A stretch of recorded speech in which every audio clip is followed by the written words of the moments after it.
This is Radar from the Radar Tape Blog coming to another edition of Movie Reviews and Observations, number 136. The first movie I watched happened to just to watch whatever the shortest movie was I had was called Antler. Kerry Russell, who's, famous for specific TV shows and movies. It's been a long time since I've seen her.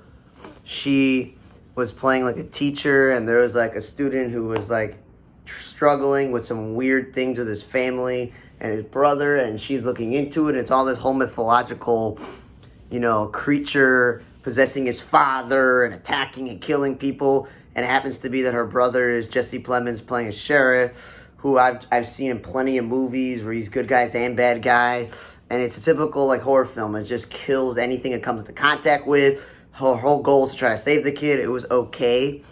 It was a little bit slowly paced, a little bit like boring for a lot of it. Had some scary moments, but nothing too scary.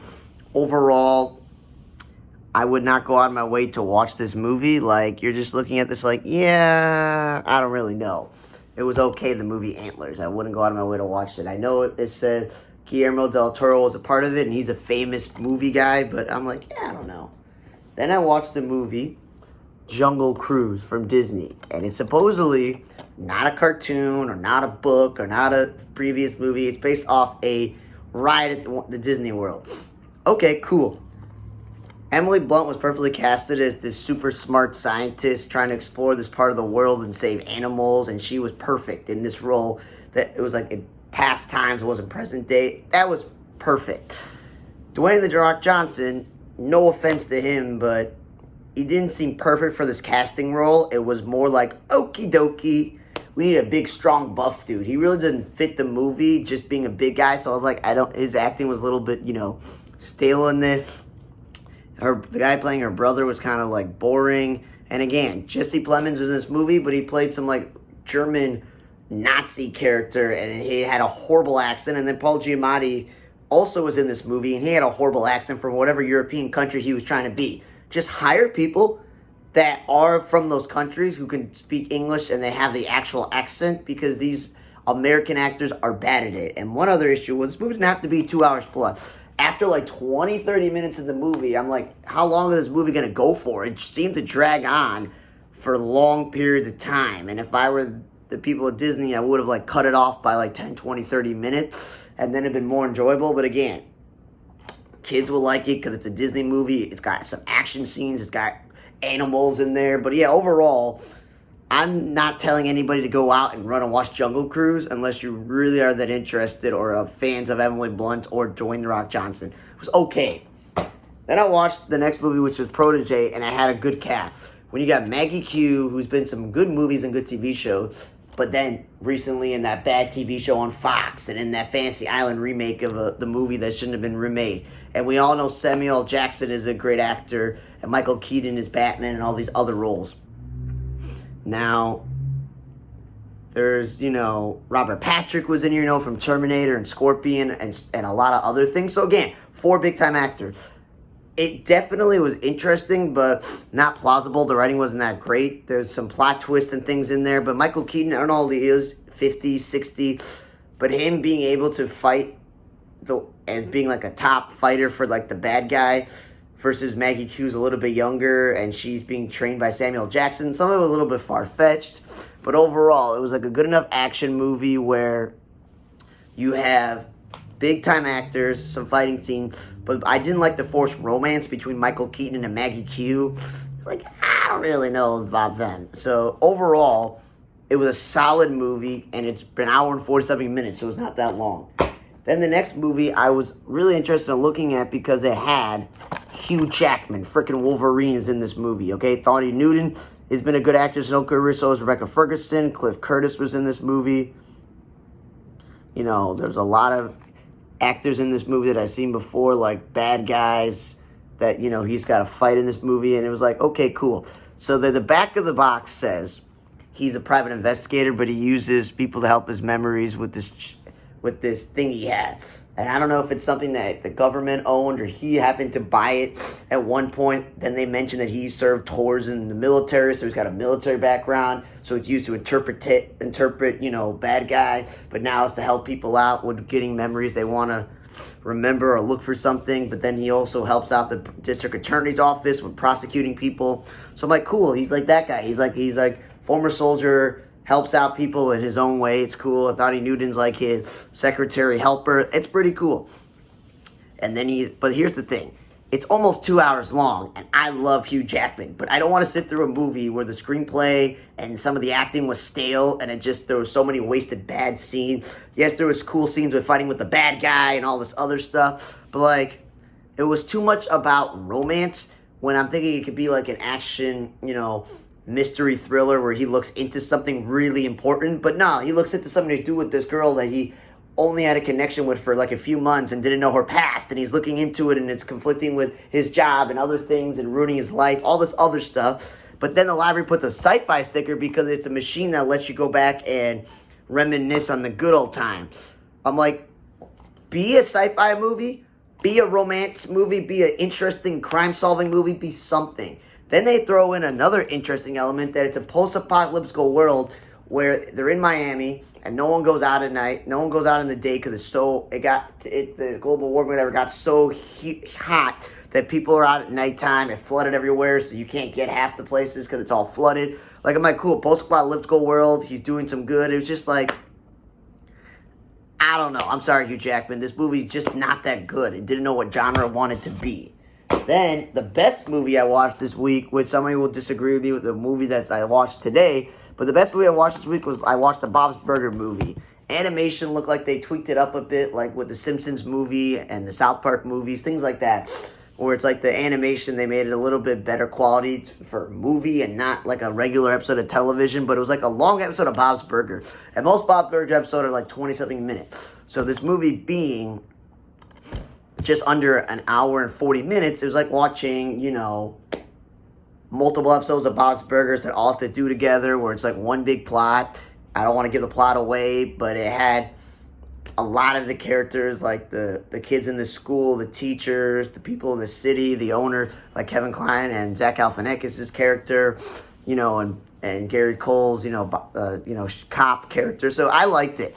It had an interesting plot where each of them were dealing with their own things in life. Then this huge thing happens with the restaurant. Teddy was funny in the movie. I enjoyed every moment of it. It's just the type of movie you sit back, relax, you laugh your head off, you wonder a few bit, and you're like, okay, that's quality. And it was like a little bit of a musical because a lot of the characters in the movie were singing, and I was like, cool, that's fine. So I will say this to the people that do Bob's Burgers, Lauren Bouchard, and all the other people, because H. Jon Benjamin voiced a lot of the other characters in this movie too. Like, this was a good movie. I don't know when Family Guy / American Dad is ever going to make a movie like The Simpsons and South Park and Bob's Burger, but this was quality. I really enjoyed it. Then I watched a movie that is 2 hours and 12 minutes with credits. And in Marvel movies, they'll have 1 to 2, maybe post-credit scenes, besides from the regular credits, so it makes it longer. But I will say this. Shang-Chi, however you pronounce it in The Legend of Ten Rings, first things first, does not have to be 2 hours plus. I don't know what happened with Marvel movies where they stopped being 90 minutes, maybe just 2 hours with all the post-credit scenes. But when movies become more than 2 hours, become more than 2.5 hours, and even, God forbid, become 3 hours, I don't get how people think that we can sit through this, even if it's on streaming platforms eventually or on DVD, and you can stop whenever you want. I've never seen the Simu Lee do, but he was really good at convincing in the role. Michelle Yeoh, who's been in a lot of things, like the recent Star Trek franchise and other stuff, she was good in her role. The woman playing his sister was good. The guy playing his bad guy father was good. And, they had cameos from other Marvel characters, which was cool. There was a surprise cameo by a really, really famous actor who appeared in another Marvel film, and they brought him back into this. And I felt it's interesting that they mentioned, other Marvel characters and events that things happen. So, yeah. And, it took a little bit of while for get off the, the plane to take off. Introducing the 10 rings and who his parents were and why he's here and what's going on. And then, trust me, there's plenty of action throughout this movie. Fighting bad guys, fighting mythological creatures, all this stuff. So definitely it was jam-packed, lots of action. It's not super gory or inappropriate, so obviously kids and teenagers, if they're accompanied with a parent, can definitely watch this movie. I liked it. It was way better than Eternals, the last Marvel movie I watched. That thing was long and boring for most of it. This had some boring moments where I said they can cut off maybe a tad here, a tad there. But overall, this was a pretty good addition to the Marvel Universe, cinematic collection. I never read the Marvel comics as a devotee, so I never knew who this character was. No, it was an origin story to poke any plot hole. I know that they made this movie so that they can introduce probably a second and third if they really could. I just wonder if he's going to be setting up to be in the new Avengers or part of a team up in another, because I don't know that much about it.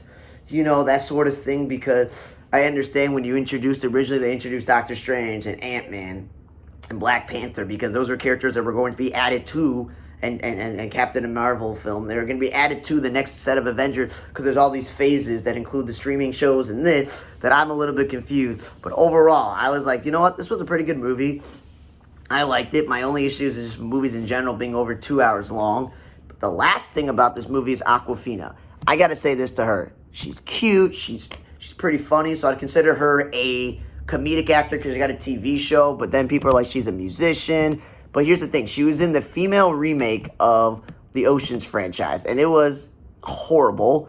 And then this movie had dragons, and I'm laughing at myself like, wait a minute. She was also in that Disney movie about dragons, Raya the Last Dragon, so that was interesting.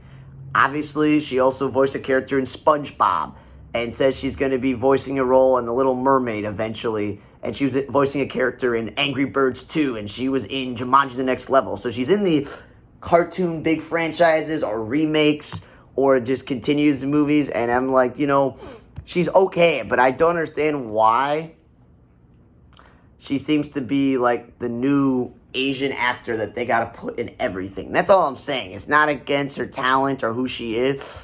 But as I just mentioned, watching that Disney movie, Raya and the Last Dragon. Oh, an Asian actress. Oh, and this one, she's his high school friend who now could supposedly shoot arrows and is going to be in other movies. Like, you could say in Ant-Man, he has some sidekicks, but those regular guys are not in the movies anymore, his friend. And Deadpool's guy, TJ Miller's not going to be in the next, or not really the next one, so it's like, yeah, these people that don't have powers or any reason to be in the movie, I just don't understand them. But overall, this week, I can't say I watched really bad movies. I just can say that Reminisce and Jungle Cruise, I don't know what happened. And again, too long, and it kind of bogged down how bad they were written, these movies. Protege, some of the things weren't believable. It was a pretty good action film. Antlers was just an average horror film. It wasn't the greatest. It wasn't the worst. But the best thing I watched was Bob's Burgers, and of course, Shang-Chi and the Legend of the Ten Rings. Thanks for listening to another edition of Movie Reviews and Observations number 136. For On the Radar Entertainment Blog, I'm Radar. See you guys next time.